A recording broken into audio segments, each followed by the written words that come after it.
there's an awful lot of action today. There's much less of me talking. I'm going to talk about the first 10 minutes, and then there's a lot of activity.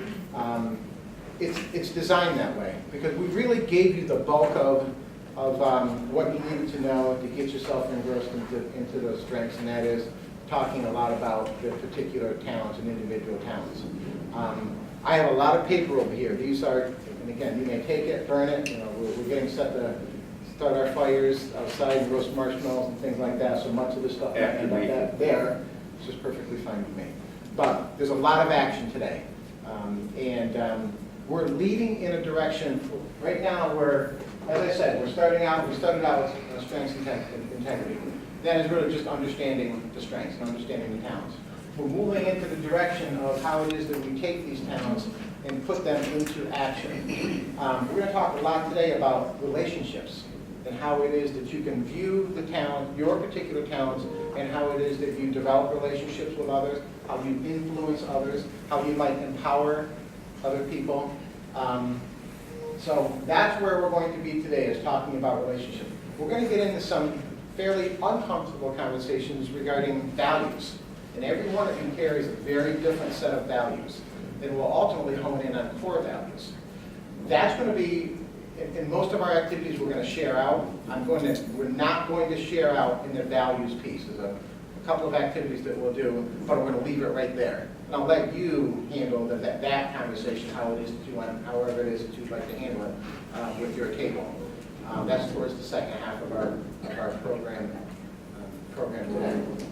All of this is leading into the next session, which is our last session, and that is where we get into working with teams, working with partnerships, working within your building, within your district, and how it is that you can capitalize on the strengths work. So we started out focusing on individual, now we're getting into relationships and partnerships, and this is where we end with our teaming, and unfortunately that's when we say goodbye to one another.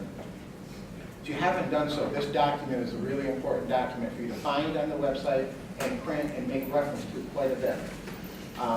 It gives you a completely different perspective on your talents. It's a much more in-depth way of viewing your talents. It will help you in some of the activities today when you by referring back to this document. And I believe it's one of the first reports when you get into your particular your secured login site. When you get in there, I think it's when you look under reports and resources, really one of the first 2 or 3. But it's one of the most in-depth reports that you'll find that Gallup will offer you. I think I mentioned to you, I'm still waiting. I've been told that you will have your full 34 report purchased by the grant. The full 34 report really is the home run. That's when you'll see your lesser 5 talents, and then you'll see the next 6, 7, 8, 9, and 10.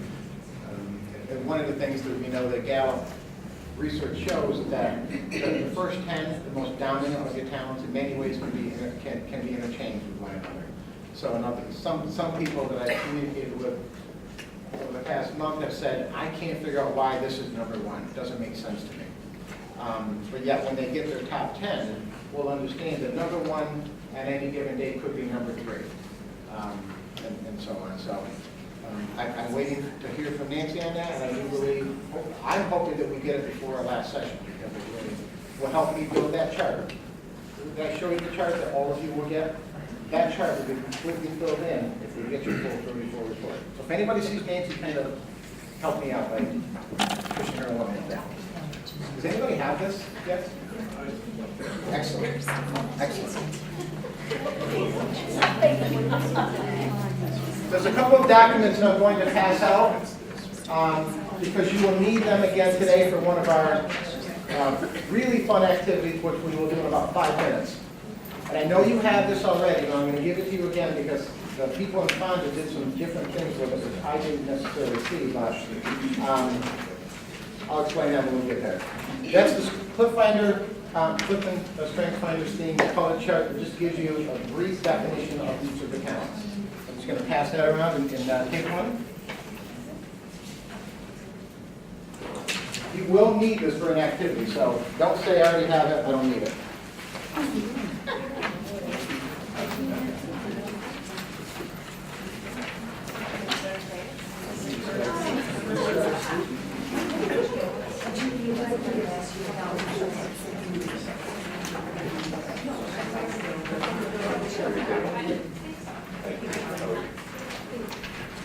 The next chart is, Gal kind of makes some really nice looking charts. This is a nice chart that the Gal made. This next one is a basic, looks like it's an Excel spreadsheet, but it is a Gal document.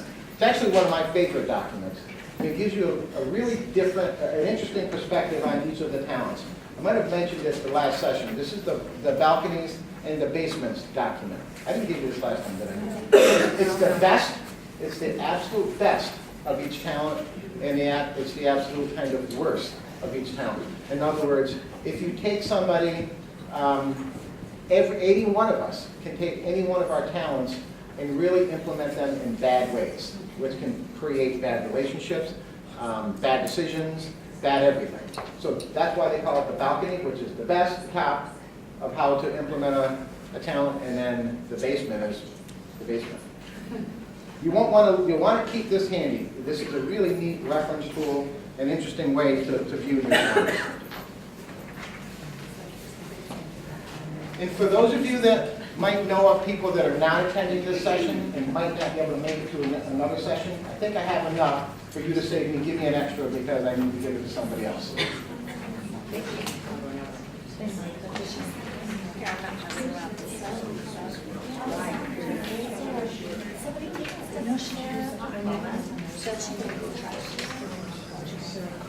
Okay, I'll be for Sarah.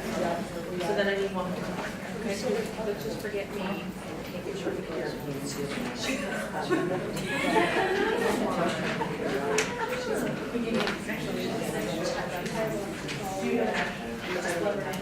Did anyone? Fonda didn't do this very well, so if you guys want to jump ahead of Fonda, we'll see. I keep saying it's actually the Mohawk Valley, which was Kansas Harry Fonda, Fort Plain, OESJ. Not many people brought a completed theme map, talent map. Did anybody do that here? Oh, yeah. Awesome. So hopefully you'll want to share one. Tom Chaccio, which is going to be the somewhat superintendent, I'm not really sure what he's playing over there. He's the only one that brought it, or maybe he's the only one that wanted to admit that he brought it. So what we're going to do is we're going to start out with a quick review. I chose 6 slides out of the last session and put them back into this next presentation here, just to reinforce what I think are the important aspects of last session. So we will go through those. Then we're going to ask any of you who would like to share one of your completed theme maps, maybe 1 or 2 or 3. And then we're going to play one of my favorite games. Now, many of you are much younger than I am, but one of the TV shows that I used to love watching was the $25,000 Pyramid. Did anybody watch that show? Okay, we're going to do that today. So you will need to, and I'll set the stage for you so you can start to think about it. You're going to need to find a partner that you think can help you win this game. The game that we will play, it will be the $25,000, it will be the talent pyramid. I have randomly chosen 10 different talents out of the 34. I didn't even look to see which domains they were in, so there's really no rhyme or reason why I chose those 10, I just randomly chose them. Somebody will be sitting with their back towards this wall. Somebody will be sitting with their back towards that wall, facing this screen. I will put up the word on the screen. One person who is receiving can't see it. The person giving can receive it, or can see it, and you want to try to get them to guess which talent it is by the descriptors that you give that person without saying the word. This is it's an activity to help reinforce your knowledge of the talents. That's why I gave you that sheet. The colored one. Okay? So that's the first 20 minutes of just review.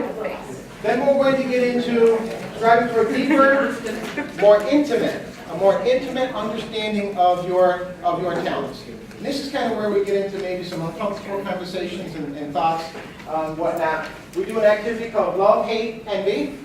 As I said, you're going to be on your feet a lot. That's when we will travel throughout this room here, and you will be talking to people that you're not necessarily connected with. I'm hoping that you step outside your comfort box, your comfort zone, and find somebody you don't know, or somebody that might work in your same district, but you don't work with on a daily basis. So that's an activity. Appreciating the relationship between your talents and your values. That's the one where you really take a look inside of what it is that drives you, what your core values are, and how your talents interact with them. And then we're going to finish with an activity that will kind of create this journey for you, and that's your personal strengths journey from the awareness of your talents to fully understanding them. Completing a talent map, it's a little bit different map than you've done before, and that's what we will conclude with. So, let me just get through these 6 slides, they are a review. I'm speaking all over the place here. Talent.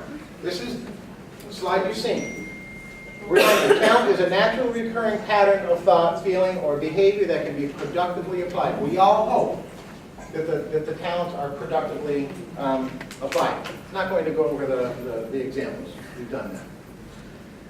We all know that according to Gallup, the key to success is to fully understand and apply our greatest talents and strengths in everyday life.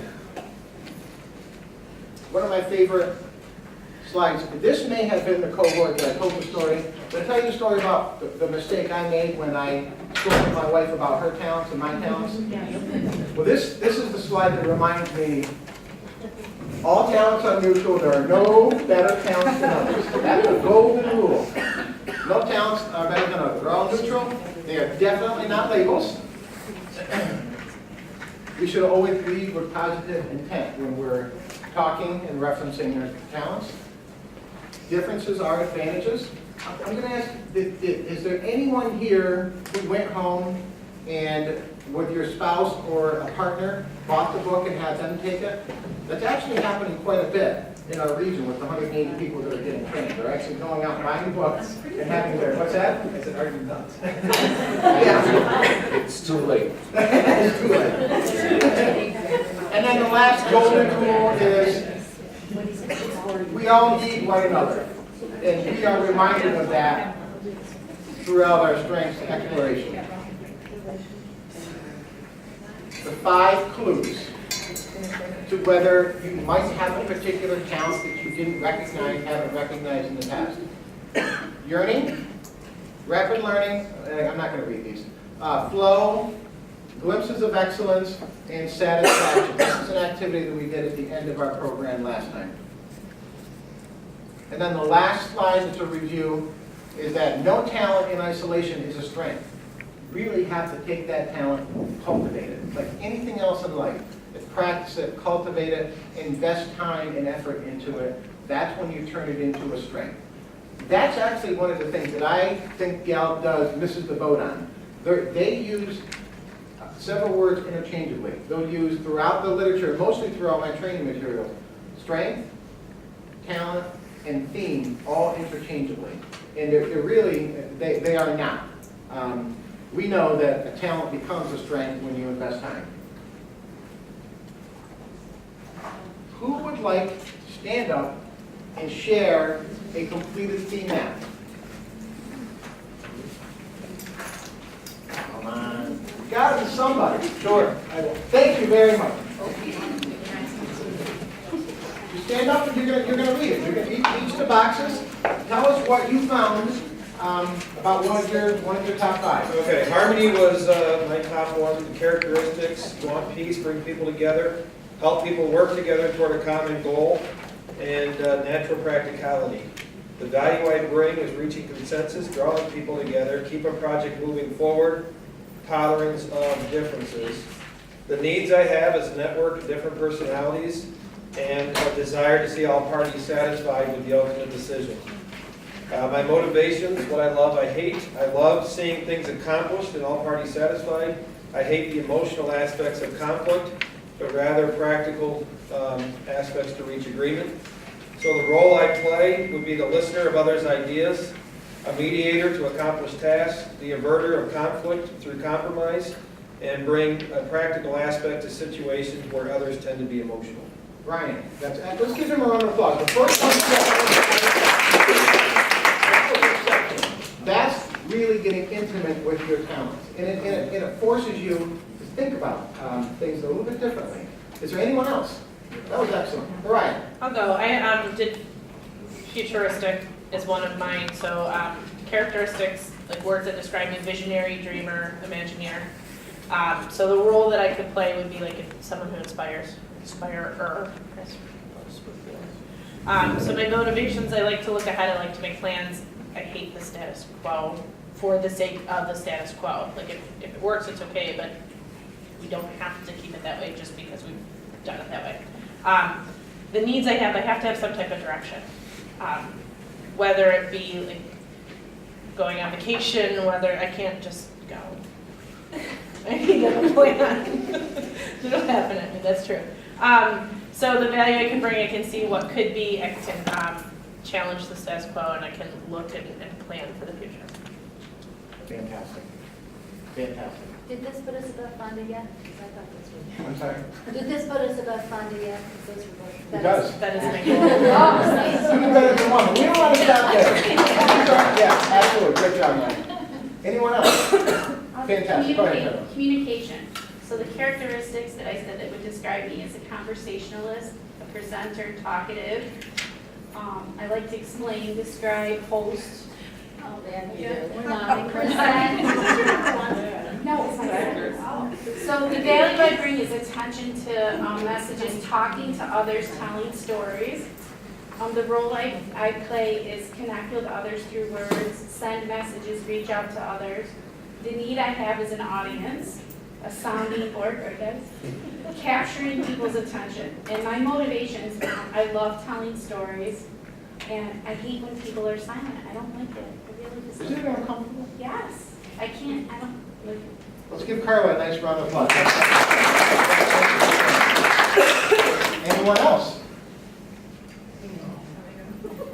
I have responsibility. Yep. Characteristics, someone others trust to get things done, keep promises, follow through on commitments. That's a bad one in case they know or let go. The role I play, take ownership of what I say I'll do. Committed to stable values such as honesty and loyalty. The value I bring is dependability and loyalty. The needs I have, freedom to take ownership. Motivations, love, respect of others, hate disappointing others, and being disappointed by others. That's fantastic. That's fantastic. Let's round of applause, please. For those of you that did this activity, and I think there are more that did it than actually felt comfortable sharing it, did you find value in completing this activity on your own, in silence? I've seen a lot of head nods. I think it's a really valuable activity. It's one of the first things that they somewhat forced us to do down in Washington, D.C., because it helps you truly become more intimate with your talents. Don't you think you find a lot of overlap because your 5 top are so closely connected? Yeah. That's a good point. That is not an uncommon thing that has been brought up. It was brought up yesterday as well, and that in some ways that confuses people, but it's not uncommon. We talked about it down in our training and whatnot. But yes, absolutely. You got to find a partner. Now, you're going to have to move chairs around and whatnot. Again, the setup is this. You're going to have, most likely have to move away from the table. One person has to be sitting directly that way, and one person has to be sitting this way. Find your partner, go ahead, and then I'll give you the rest of the directions. Here we go. The lowest of the three. They have to be in charge. They take control. No. They are very, it has to be my way. They make decisions, they take control of the situation. They're in charge.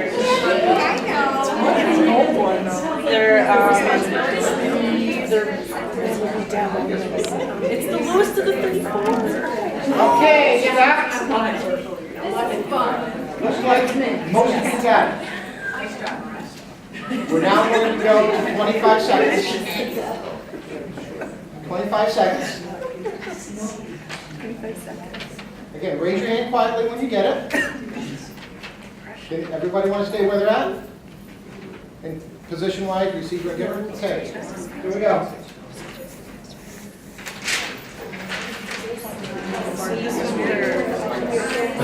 There want to be very important in others, being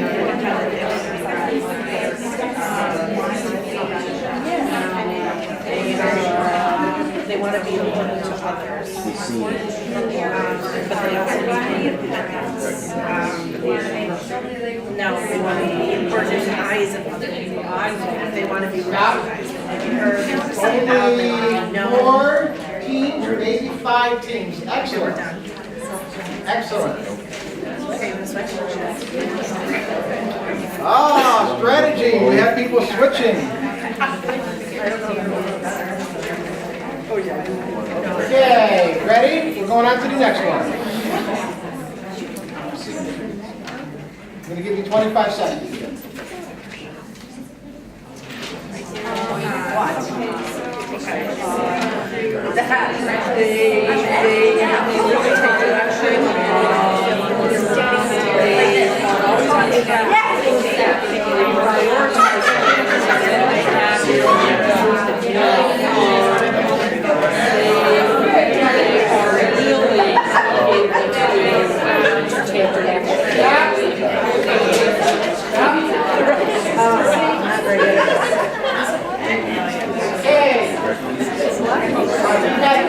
So far, do me a favor, raise your hand if you has to bring all 3 within the time limit. Okay. You want to stay at 25 seconds? I think this is 4.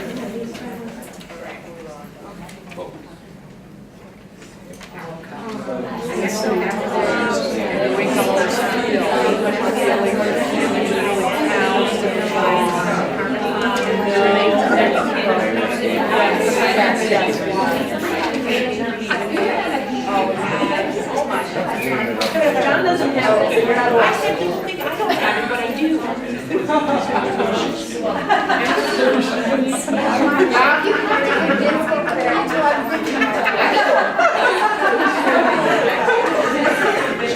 That is accurate. No.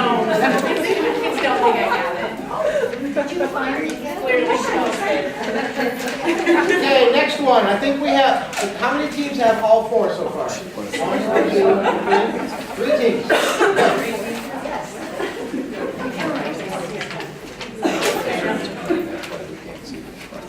Ready? How's the trick?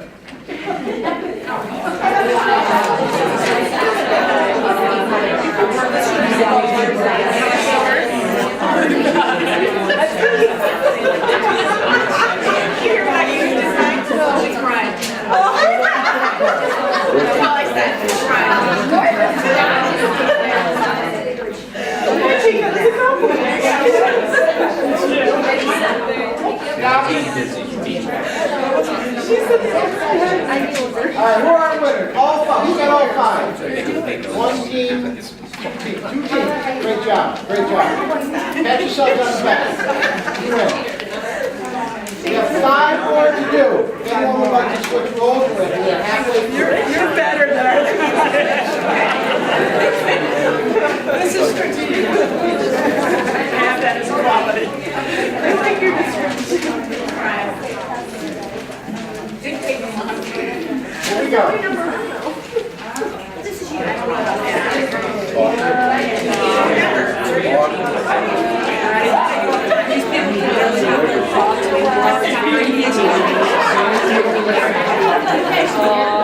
They have great personalities, great presenters, public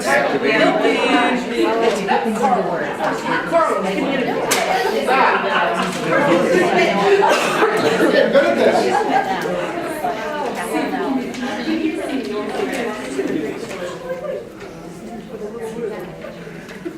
I got down to 15 seconds with Fonda. I'm going to go to 20 seconds on this one.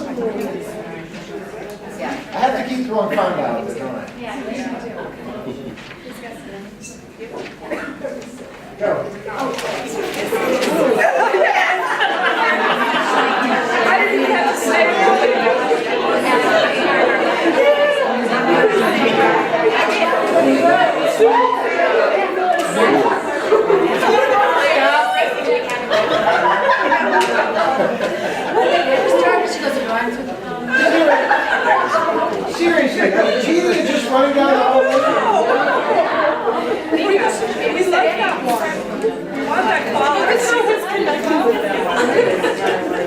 Okay, next one.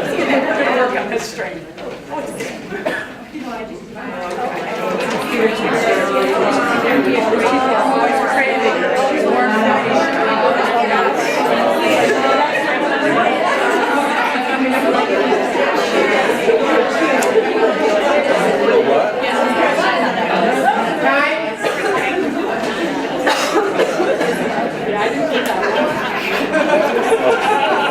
Really good at this. I gotta love the facial expressions that some of you are making, especially the givers. I'm mostly seeing the givers.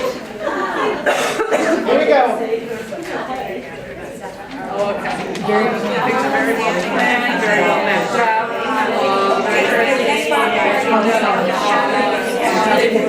Find alternative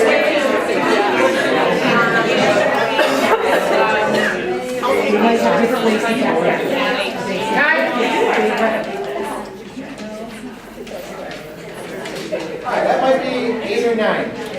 Good job. Is there anybody here that has, within the time limit that I've given you, got them all? Within the time limit that I've given you. Okay. We're going to go back, we're going to stay at 15 seconds. We might have 2 more left. Here we go.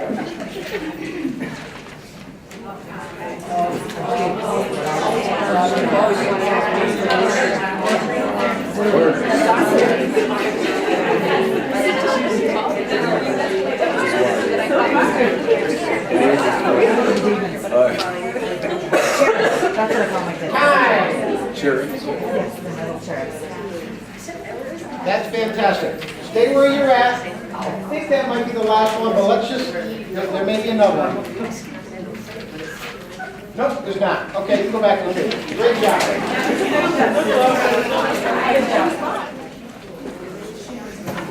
I'm just curious, were any of you able to take some of those talents and not refer to anything and describe it in a way that your partner guessed it? Yeah. That's excellent. It is not easy. There's 34 of them in there. And a lot of them are similar when you start talking about it. That's fantastic.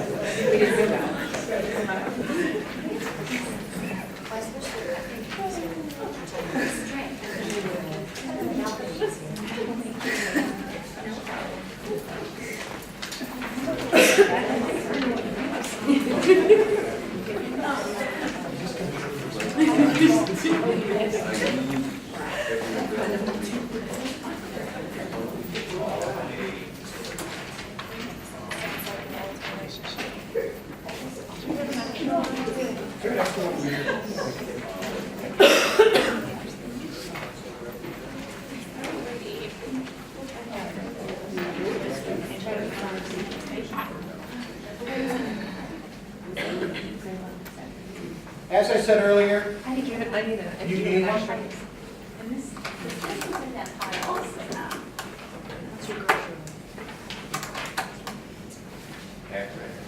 This is what happens when you share it out to me. Municipal deposit resolution. There's somebody in my business office who looking for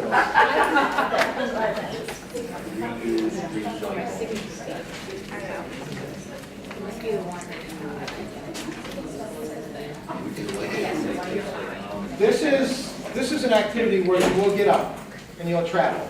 And the purpose, first of all, the name of the activity is Love, Crazy, Envy. It's a Gallup activity that I have put a little bit of a different twist on. The purpose of it is to talk about what you love, a particular talent that you have that you love. Absolutely love it, you think it's dead on, you enjoy it. Then one that drives you crazy. This chart, this was a little bit confusing for Fonda yesterday. The name, underneath name, you're not writing your name. You're writing the person's name that you spoke to. You're writing the talent that they love, not that you love. Okay? And then you're writing the talent that drives them crazy. So an example might be Stephen, woo, he loves woo, and what drives him crazy is competition. So other people's information you're writing in here. This is kind of like your roadmap. This is your signature, so does it have to be your five? One of those five that you love, one of those five you recommend? That's a great question. Yeah, so when you're talking to somebody else, when you're making your rounds, you are sharing with somebody else one of your top 5 that drives you crazy. One of your top 5 that you love. But it's not just giving the word and walking away. It's having a short conversation with them about why it is that that talent drives you crazy. Why it is that you love that talent more than your, the other 4 that you have. You have 5 top 5 talents. I'm sorry? We're picking one we like, love, and the one we really don't like in our top 5. Well, it's one that drives you crazy. It doesn't mean you don't like it. It drives you crazy. Competition drives me crazy. I love it, but it drives me crazy because it makes me into somebody at sometimes that I don't want to be. So it could be the now- same strength. You love it, but you also. Yeah, okay.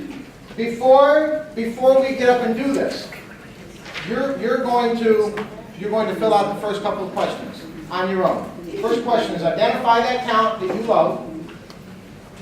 What is it about this theme that you appreciate? You're doing this so that when you travel around, you have the information already. Here you go. Identify the signature theme that drives you crazy and explain. So you will have that information when you already, because you're going to write it down on your sheet, when you go out and travel. So I'm going to give you a few minutes to answer the first 2 questions.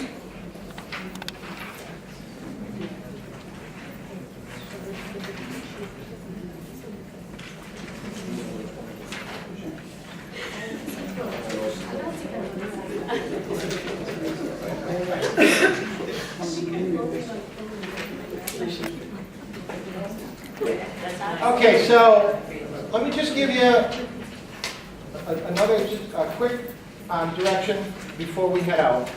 And that is, when you come back, you're going to answer, this is after you come back to your chair, you're going to answer the last question.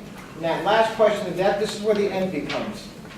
Identify one of the themes that your colleagues, somebody that you spoke to, shared with you that you wish was more dominant in you. So you don't currently have it. After talking with somebody, you might come back and say, geez, I kind of wish I had that. That's where the envy comes in. Be prepared to describe why this theme is valuable to others. Okay? So again, after you come back, it's what is it about somebody else that has this theme that you would kind of wish you had? Does that make sense? Where do we record that? Red box. Gotcha. It wasn't in a box. Sorry, it wasn't in a box. I'm gonna make the box. We're all going to start to think about what does that tell us about students. Well, there we go. Are there any questions? I'll say it one more time. You're going to travel around, try to find 5 people within the time frame. Have a little conversation with them about what talent they love about themselves and what talent drives them crazy. Okay? Anyone. Preferably to somebody you don't know. Go ahead.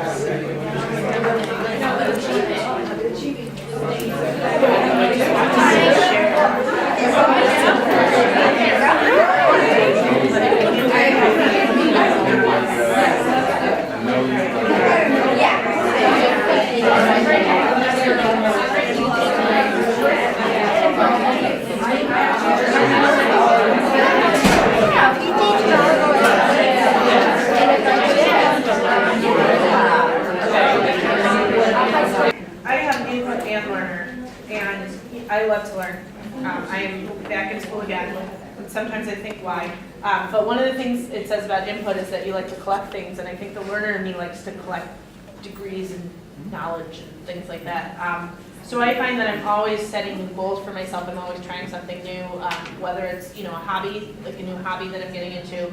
I took up scuba diving 2 years ago, and now I just keep setting goals like the next level, the next level, the next level. So I find that in what I do, what energizes me, that those 2 come into play a lot. You can only go so deep in the Northville Lake. I know, and you can't really see anything in there. You really can't see I've been in there, up by the dam, but you can't see much. So, That's a good point, though. And I think that naturally, you know, when you think about what you naturally do, obviously you're somebody that has a need for more and more and more and whatnot. And that's learning and. right, but that can be a downfall because Well, enough yeah. is never. What does it mean to join? I had a job a lot longer before I started teaching. I was a cook for 28 years, and I've only been a teacher for, but the arranger in me was really important to be a successful chef, because everything had to be in its place in order to get it out in time. Absolutely. And that, I couldn't have done it if I didn't have that talent to But be you- as successful as I was. You know, that's an interesting point, and I think, what I know of kitchens and cooks and whatnot is the shows on HGTV and Top Chef and all those things. But it seems to me like you're juggling a lot of different things happening at once. And in the end, you're responsible for the product that comes out on that plate and the presentation of that. There's a lot of people that don't have that arranger that are in the kitchen, and it makes for a mess. But it's a really great feeling when you have a great night, like nothing comes back. Yeah, That's a great night. absolutely. Thanks for sharing that. That's a great example. Most of my strengths all have to do with relating with other people, things like that. So I put what motivates and energizes me is really working in a team towards a common goal. So whether I put on.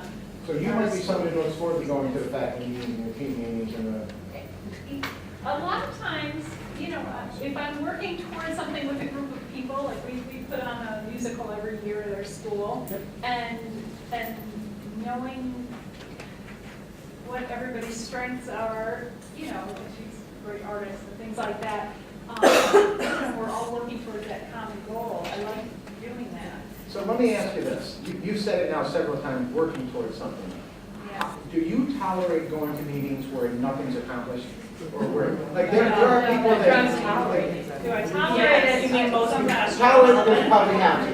But what does that do for your emotions? Does That I make you hate. want- I hate Okay, when people aren't, you know, just willing to try something to get to that end result. That if they just want to be stagnant and stay status quo, I don't like that. Excellent, excellent. This is a great one, and before I ask for input, I'll ask this. I asked this question yesterday. Is there anyone here that consciously, intentionally thinks about how you influence others? Like it's a conscious thought of yours. They do in the classroom. In the classroom, absolutely. Excellent word. In the classroom, hopefully we all do. The next level question is, outside of the classroom, with your colleagues, with your friends, like you know, that's not everybody does, but it's really interesting when you think about the power of influence. And like, you know, you walk into a room full of strangers. I think we all probably wonder, how am I going to be perceived? I'm a little bit nervous, I don't know these people, and whatnot. So the good thing is, I think we all consciously think about how it is that we influence our students. We all are role models, and we want to be role models and whatnot. But then also at another level, just coming here today, there are people that you don't know in this room. Did you think, how are my actions, what I say, how will that influence others? There's really not an answer to that, but it's an interesting thing to think about. So, anybody want to comment on how you believe your talent to influence others? Laura? For me, I think about it a lot in my classroom, and that's where I is. But because I'm a learner and input and intellectual, we're learners together. And that's how I influence my students, because we become partners in learning. And my love of learning is transmitted to them. And we learn together. Like, my students are leaders in my room. I left early school today, and the class kept going because the student was teaching when I left. Excellent. So that's because that's what I want in my classroom all the time, is to be learning and growing, and for them to be partners in that. And I don't ever take the point as I'm the teacher, I know it all. They ask me things, I'm like, I don't know, let's find out. And we do that. So from year to year, my wife is an elementary teacher, and in the number of years that I've been in the leadership positions in different buildings and districts and whatnot, I've often heard the comment, and maybe you can respond to this, Karen, seeing on the guidance side of it. There are different, like I could say right now, the sophomore class is a different class. Like they're a different group of people. So the point that what I want to ask you, Laura, is are there times when you felt I could influence that group of kids, and that your influential power was stronger over one particular group than another, and it wasn't necessarily because you did anything different? Yeah, it depends. There are definitely kids, there are definitely classes, even ours teach every grade in the school. And there are classes that I definitely have more influence with others. And generally there are kids that have more of an enthusiasm for what I'm doing. And if they're there, then there are we feed off of each other. I think that I can influence them all to a degree, but the students that already have that enthusiasm for music and the love of learning, it just kind of snowballs and it goes there. Think of a couple of grades where that's the case. So the million-dollar question is this. Now that we all have a real intimate understanding of our strengths, the question is, do we believe that moving forward, possibly our strengths, knowing our strengths, can help us influence others in a different way than we've been able to do up to this point? Who knows?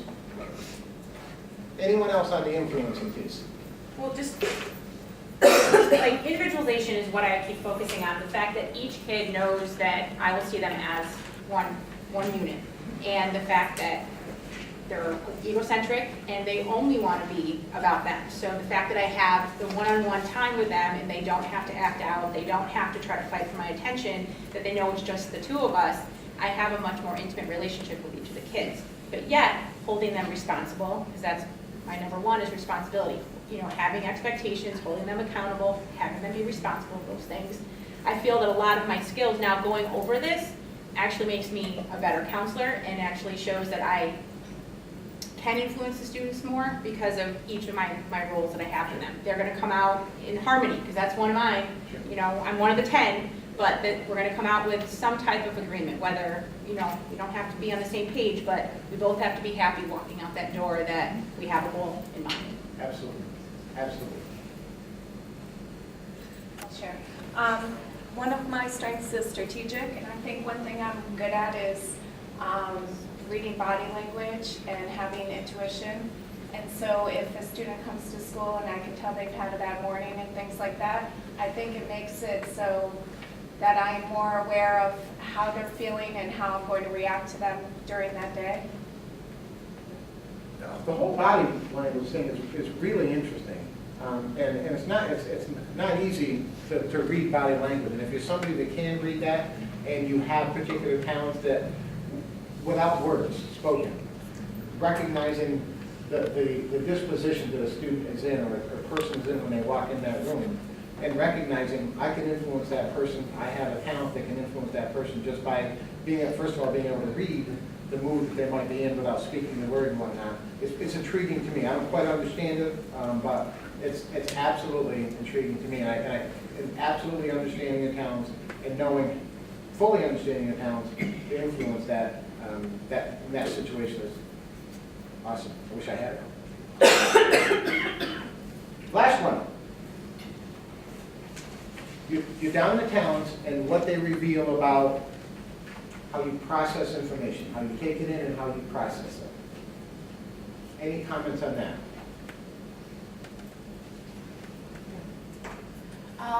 My first top talent is adaptability, which is awesome. I can adapt in any situation, and I love it. But it's go with flow, live in the moment. So I really live in the moment, so I forget a lot of things. So that's not, I'm trying to fix it. It's the rule, right? Yeah. example, I go to my friend's house and he's renovating, but I forget he's doing it. And so every time a couple weeks ago, I went to his house and he had a huge closet. So I was like, Tori, oh my goodness, your closet is so big. And Tori goes, Mika, you say that every time you come here. But you know, that's the thing, I forget. So I don't know what to do with that.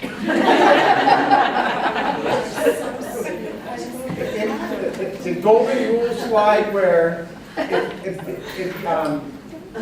differences are good. It's probably good for you to understand your friend Corey's talents, so that he can better appreciate you forgetting that he's renovating his place. So that's a good thing because then I can, oh, he said that it's really good that you get too excited, you know, every single time.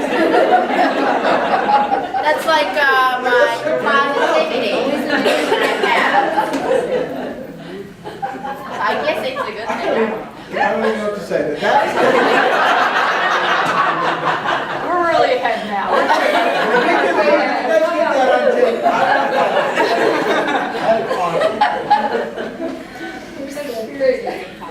You know, I can't even respond to that. That's perfect. We're going to leave it just the way you said it. Anyone else? Okay. Excellent, excellent, excellent.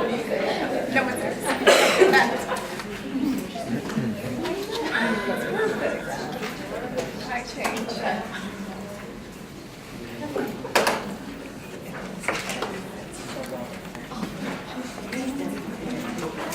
In baseball, does anybody know what a closer is? Yep. Mika, is that your name? Mika, yeah. Mika's the closer. You just sealed the deal. There's no way you can lose this game. You got it.